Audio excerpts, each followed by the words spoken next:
reduction over polygon mask. And he is now a freelancer. So yeah, Navid, please. I hope you can hear me. Thank you very much for the introduction and for everyone else visiting on this early hour. So let's talk about something more closer to the Earth here after this previous topic. So I'm going to talk about some things that came up. So I'm doing GPU consulting for different companies and people, and I'm mostly involved with the image processing tasks. And there are a bunch of these kind of tasks coming up in quality control, in manufacturing and processing of materials, where we are trying to track whether there are any defects or problems with the materials that are coming off of the conveyor belts and things like that. There are a few examples here on wood, knots, metal surface defects, and leader wrinkles, for example. The end users might not want to see them in the final product, so we want to catch them early and make some decisions whether there is a problem or not. I would like to illustrate a little bit the scales involved here. So I don't know if you have been to any factories recently, but most of the things that we are producing are on the few meter wide scales. So here is a paper rolling machine, and the same thing holds for wood boards and metal rolls and everything else. Even your idealized spherical cow is roughly the same diameter. And on this few meter wide scale, we need to catch defects that are sub-millimeter. Now, we cannot, a single pixel cannot have enough support, cannot give enough support for a decision. So it means on the sub-millimeter scale, we need to have at least, let's say, 4 by 4 pixels available. This means that we are tracking something to the 10 to the minus 4, 10 to the minus 5th relative precision, and that translates to the spatial resolution of 10K pixels or even more. And people are putting together large image processing pipelines or complicated pipelines that needs to make a decision whether to accept or reject this product in, let's say, 1 to 10 seconds. Maybe a little bit less, maybe a little bit more, but this is the entire time that is available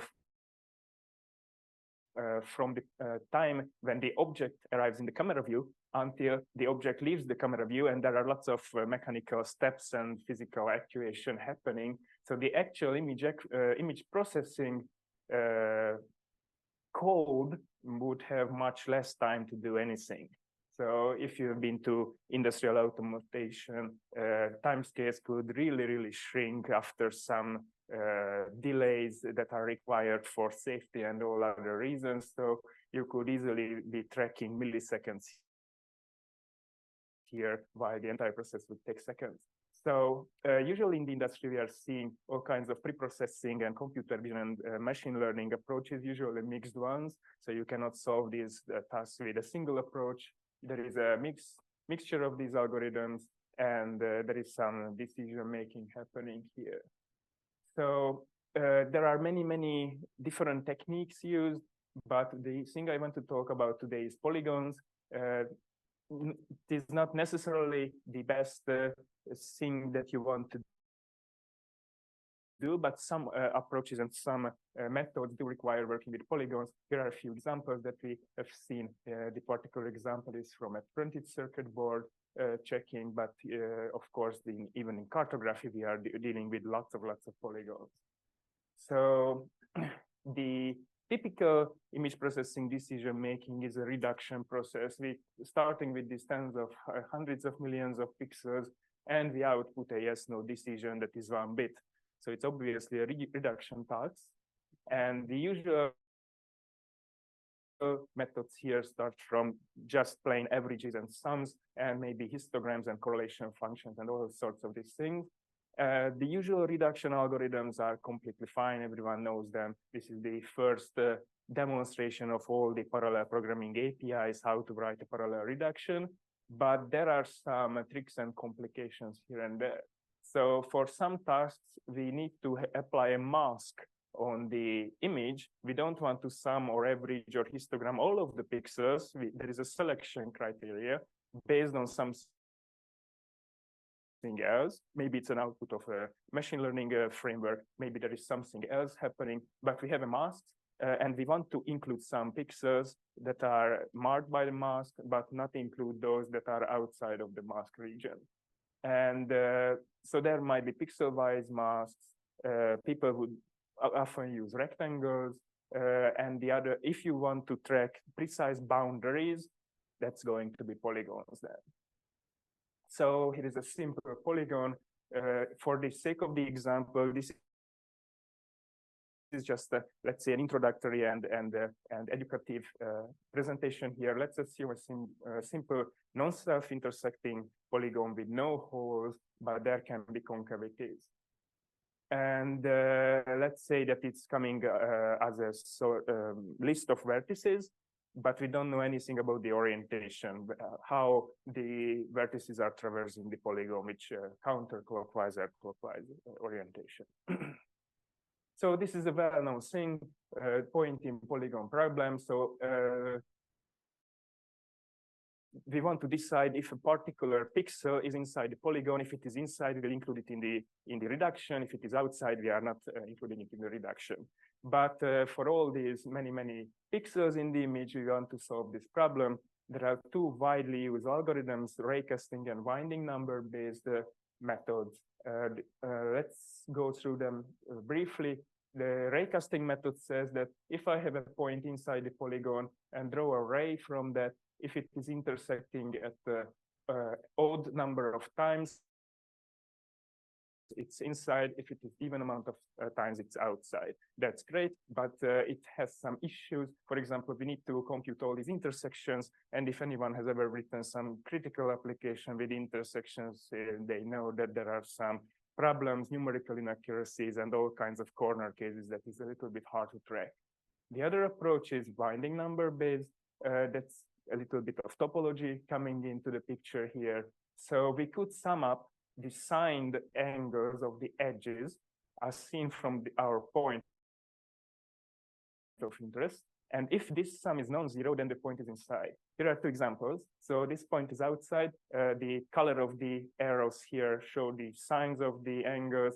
These two edges are contributing with some positive factor, but then the other edge is changing sign, so we get the zero winding number here. And for some simple polygon like this, it all goes in the same direction, so we get 2 pi. And for more tricky polygons where the edges can go around multiple times the point, we could get some integer multiply of this one. So the caveat is, I mentioned for raycasting, it could get tricky. If someone is interested, I can send a video of someone who suffered with this a few hours on YouTube for font rendering. The winding number seems to be a little bit less prone to these kind of errors, so some people prefer it. And I've also chosen this for this particular investigation.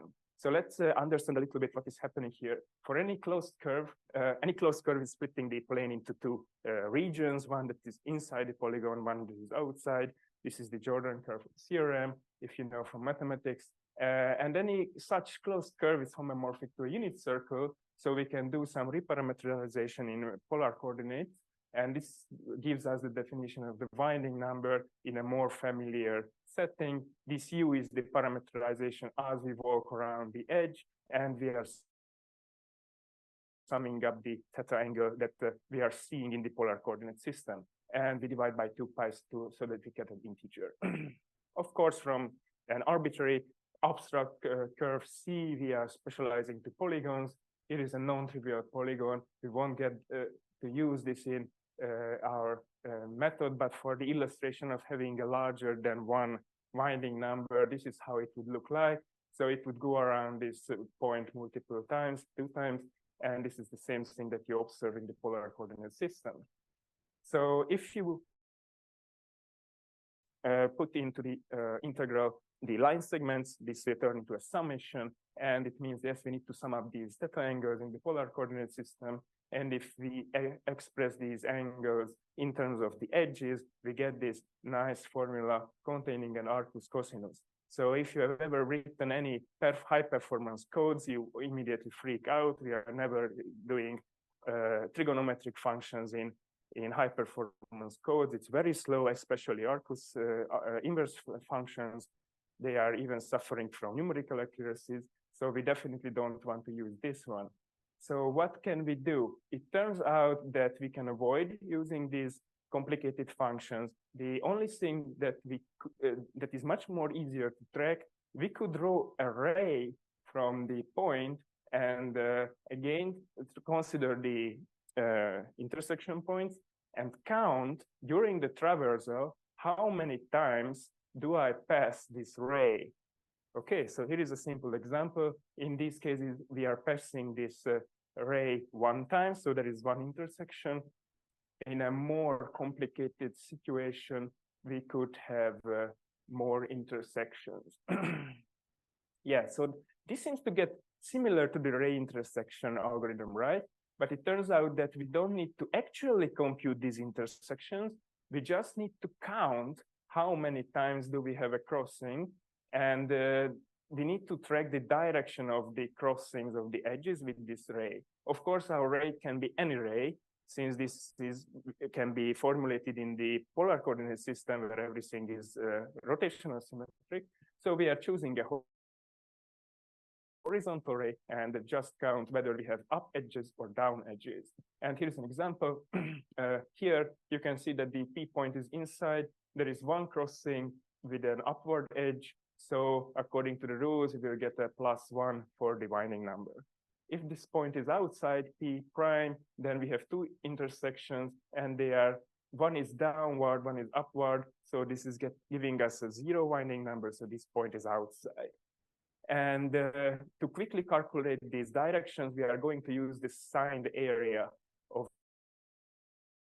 this triangle that is easy to compute. You will see here is a more complicated example with a double winding polygon. Here you can have two intersections, both upwards. So that's why we get a winding number of 2. So how to compute the signed area of triangle? I hope everyone is remembering from school that we have the nice determinant that is giving us this expression, and we just plug it into the previous logic, and we get this pseudocode. So basically, we start with a winding number of 0. We are looping over all the edges. And let V0 and V1 be the endpoints of the current edge in the same relative order. And we have a simple decision and the signed area. And then we are increasing or decreasing the winding number. So it's relatively simple. No intersection computation is necessary. No trigonometric functions are needed. So this all looks good. The problem is we need to test millions of pixels. And let's say we have hundreds of edges.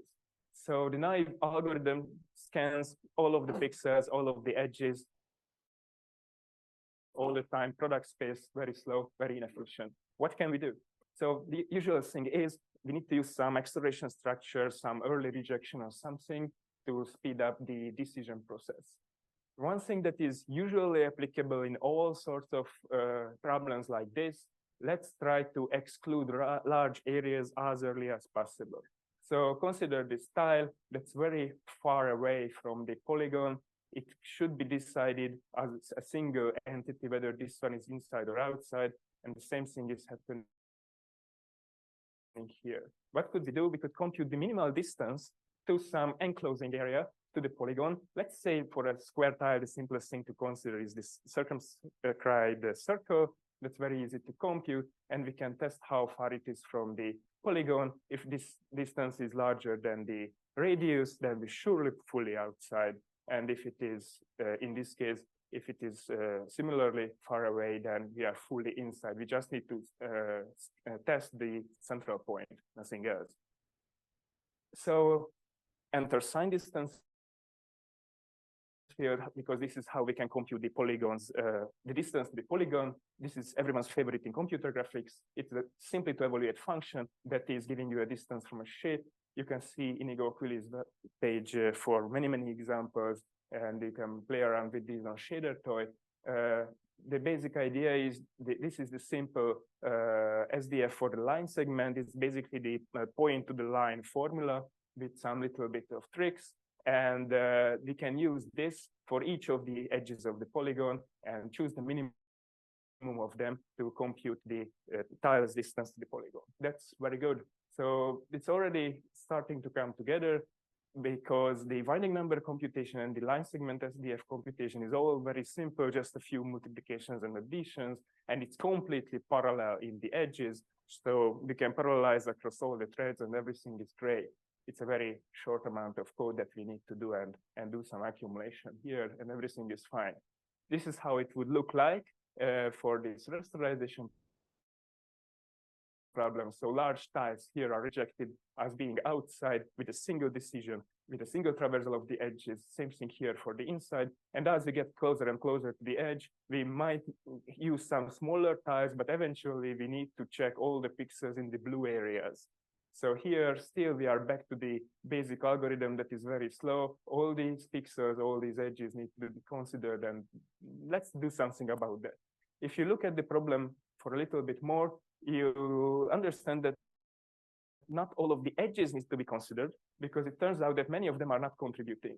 It turns out that if this is our point, the only edges that actually contributing a non-zero winding number are those that are in this region, so that are right from the point, and was y coordinates are going through, and so one of the endpoints is above and one of the endpoints is below the point or the tile. So we can do some more early rejection and filter the edges that would never contribute to this tile, and we can cut back to a very, very few number of edges. So let's say 5% of the edges would only stay. So let's see how all of these come together. This is a naive algorithm, measures on two large images, 4 megapixels and 2 megapixels. This is a desktop discrete GPU. This is a mobile GPU. And you can see the timings. This is the tiled version using 64 by 64 tiles, and inside that 16 by 16 tiles for early rejection. This is the edge filtered version, and this is the two combined. And you can see that with these few tricks, we could achieve, let's say, 10 or 20-fold acceleration. And if you are interested actually how good we are in saturating of the device, we can compare to all the process of a reference vector clearing the entire pixel with pixels. We are basically able to, let's say, 70% saturated device with this kind of optimization. We didn't even start doing any micro optimizations. Okay, so it's quite good that only based on high-level algorithmic decisions we could get this far. Of course, beefy desktop GPU is much more stronger. This sort of pixel and this sort of stuff is not able to saturate that. You need to work a little bit more, but that's the end topic of the requirement, whether we need that or not. So the message here is that usually when we come to optimizing a problem, we should start with the high-level algorithmic optimizations, because we usually don't given enough time to go into the tiny details. These image processing pipelines contain, let's say, 30, 50 kernels. We wouldn't ever get the time to optimize each of them. We need to pick the slowest one and do the easiest optimizations. So this was an example how these few tricks could even bring us very close to the capabilities that are needed. And in fact, many of these fast image processing algorithms are all over in dire need. There are many tasks that need acceleration. So if anyone is interested, there are surely enough problems to be solved here.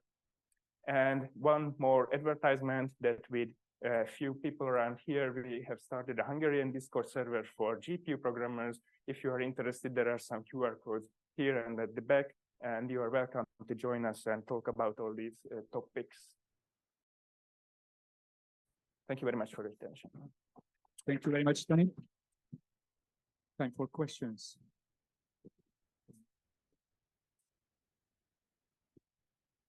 Thank you. How do you use the polygons in the anomaly detection? That was not clear for me. For example, okay, Yeah. you have shown the examples in the beginning. So how do polynomials go into play? So the trick is that there can be strange shaped errors on the material, but sometimes the texture can be so complicated that it's not a simple black-white area rejection. So for example, if you have natural patterns, it's very hard to find the anomaly, whether this